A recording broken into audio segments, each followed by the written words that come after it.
జై శ్రీమన్నారాయణ. జ్ఞానానందమయం దేవం నిర్మలాస్ఫటికాకృతిం ఆధారం సర్వ విద్యానాం హయగ్రీవ ముపాస్మహే.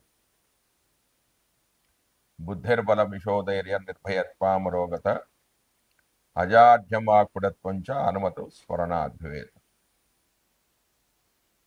మనం ఇప్పుడు ఈ వీడియోలో ఆగస్టు నెల ద్వాదశ రాసుల వారికి ఆదిత్యాది నవగ్రహ దేవతలు ఇచ్చే ఫలితాలు ఏమిటి అనేది తెలుసుకుందాం.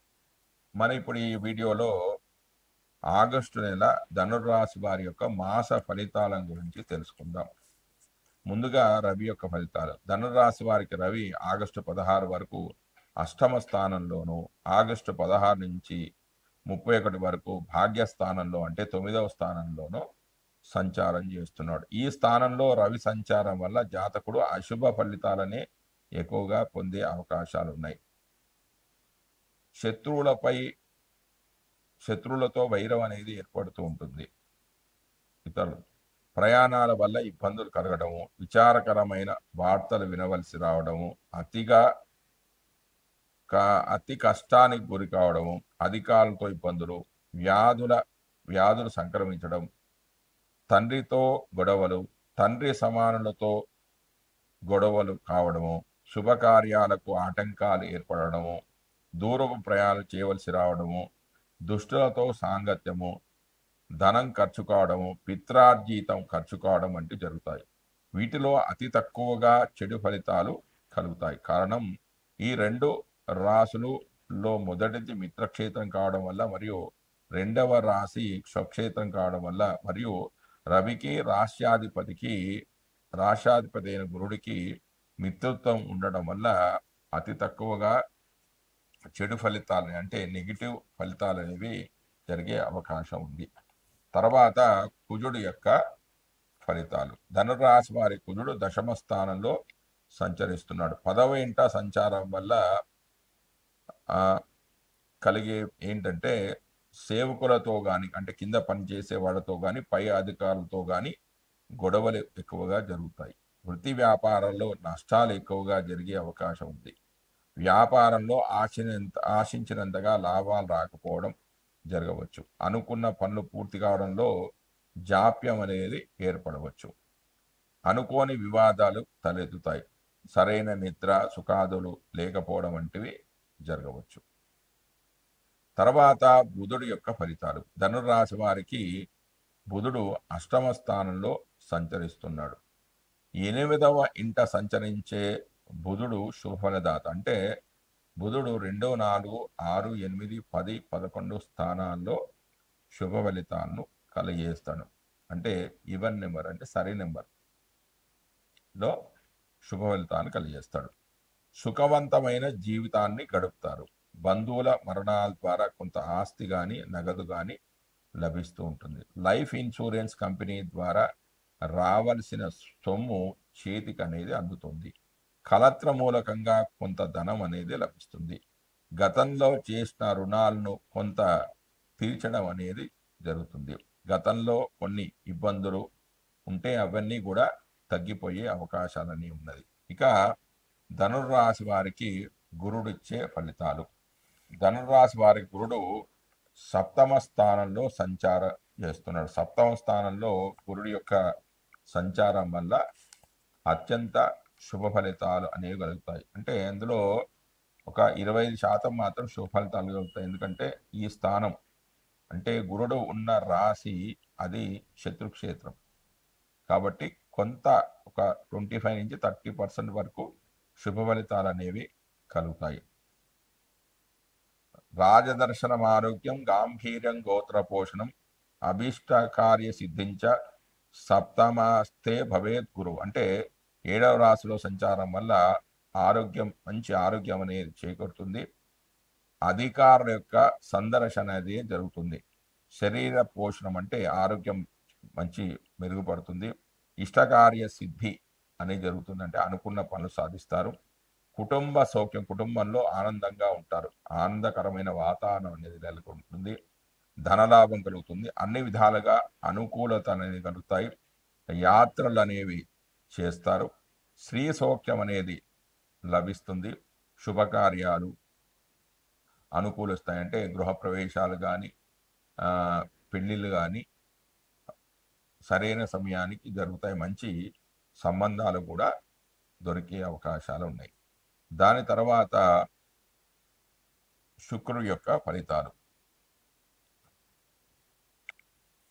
ధనుర్రాశి వారికి శుక్రుడు సప్తమంలోనూ మొదటి 20 రోజులు ఆగస్టు 20 వరకు సప్తమంలోను, తర్వాత 21 నుంచి 31 వరకు అష్టమంలో సంచారం చేస్తూ ఉన్నాడు.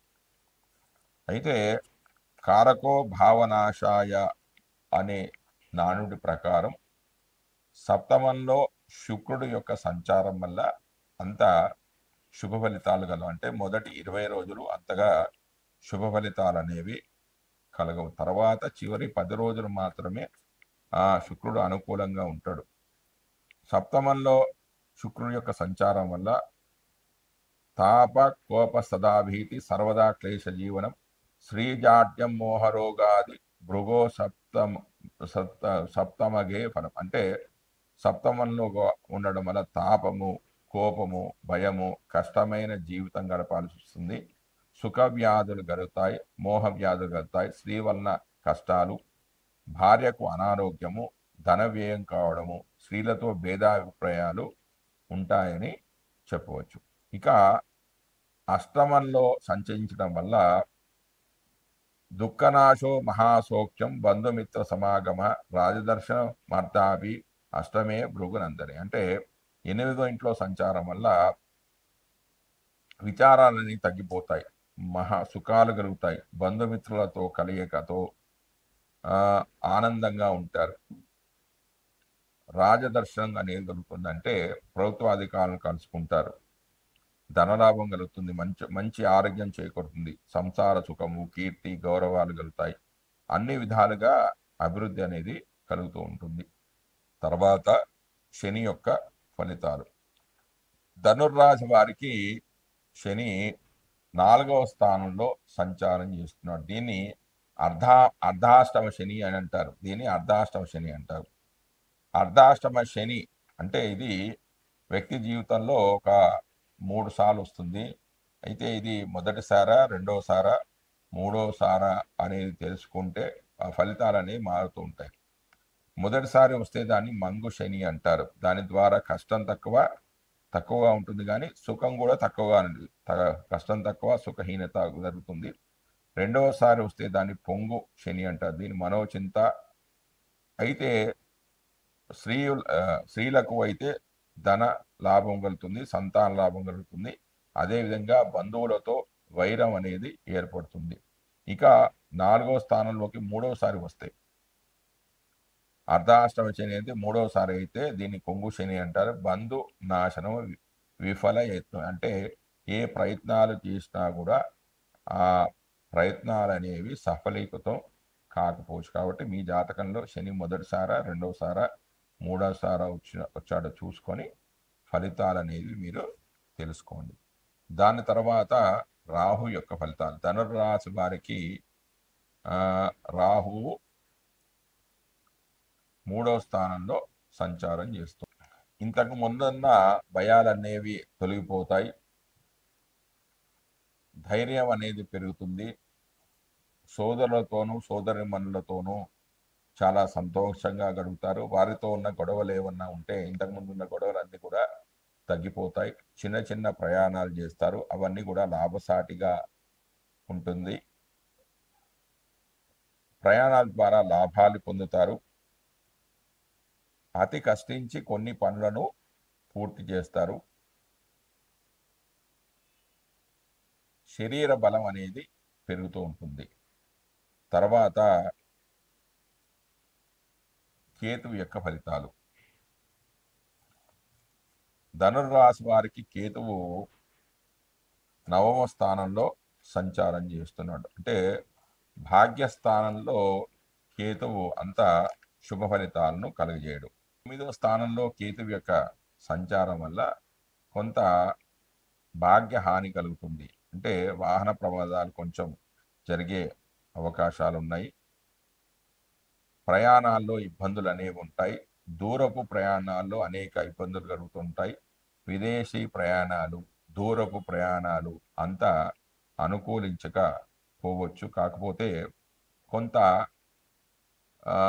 పూర్వ పుణ్యాన్ని సంపాదించడానికే కొంచెం డబ్బులు అనేవి ఖర్చు చేస్తారు.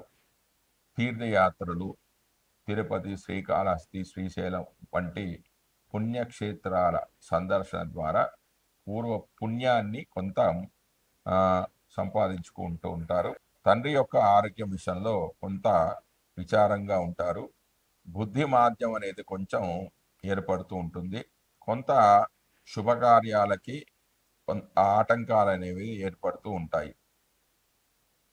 జై శ్రీమన్నారాయణ.